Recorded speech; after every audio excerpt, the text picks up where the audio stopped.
নিজের মৃত্যুর ভুয়ো খবরে বললেন শ্রেয়াস তালপাড়ে। হঠাৎই মৃত্যুর গুজবের শিকার অভিনেতা শ্রেয়াস তালপাড়ে। সম্প্রতি নিজের মৃত্যুর গুজবে মুখ খুলেছেন অভিনেতা। সোশ্যাল মিডিয়ার মাধ্যমে তিনি অনুরাগীদের সঙ্গে তার সুস্থতার খবর ভাগাভাগি করেছেন। অভিনেতা সোশ্যাল মিডিয়ায় তার মৃত্যুর মিথ্যে খবর ছড়িয়ে পড়ায় হতাশা প্রকাশ করেছেন এক পোস্টের মাধ্যমে। শ্রেয়াস ওই পোস্টে লেখেন, আমি বেঁচে আছি, সুস্থ এবং সুখী আছি। আমার মৃত্যুর ভুয়ো খবর এভাবে সামাজিক মাধ্যমে ছড়িয়ে পড়ার ফলে আমার পরিবারের উপর দিয়ে ঝড় বয়ে গেছে। মৃত্যুর খবর কখনো সুখের হতে পারে না, তাই আমার পরিবার খুব ভেঙে পড়েছে।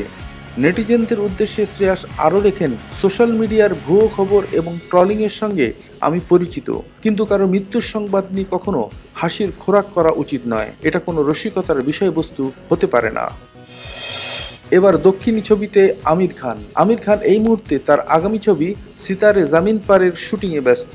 এর মাঝেই এলো বড় খবর, দক্ষিণী চলচ্চিত্র পরিচালক লোকেশ কানকরাজের পরবর্তী ছবিতে দেখা যেতে পারে আমিরকে। ছবিটি গোটা দেশ জুড়ে মুক্তি পাবে। সবকিছু ঠিকঠাক থাকলে সিতারে জামিন পারের শুটিংয়ের পর এই ছবি নিয়ে আলোচনা সারবেন লোকেশ এবং আমির খান। রেস 4-এ কোন চরিত্রে সাইফ? রেস ফ্র্যাঞ্চাইজির পরবর্তী ছবি রেস 4-এ দেখা যেতে পারে সাইফ আলী খানকে, এমনটাই মুম্বাই সংবাদ মাধ্যম সূত্রের খবর। ছবির চিত্রনাট্য এখনো চূড়ান্ত হয়নি, তবে প্রাথমিকভাবে এই ছবির নাম রেস রিবুট ঠিক করা হয়েছে।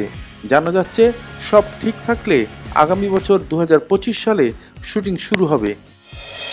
পারিশ্রমিক নিয়ে সরব কৃতি সেনান। সম্প্রতি এক সাক্ষাৎকারে অভিনেত্রী কৃতি সেনান বলিউডের নায়ক নায়িকাদের পারিশ্রমিকের পার্থক্য নিয়ে মুখ খুলেছেন। তিনি বলেন, 10 বছর ধরে একটাও হিট ছবি দেননি যে অভিনেতা, তার পারিশ্রমিক যখন 10 গুণ বেশি হয় তখন খারাপ লাগে। আসলে প্রযোজকরা এটাকে এখনো লিঙ্গ বৈষম্য হিসেবে দেখেন বলে আমার মনে হয়।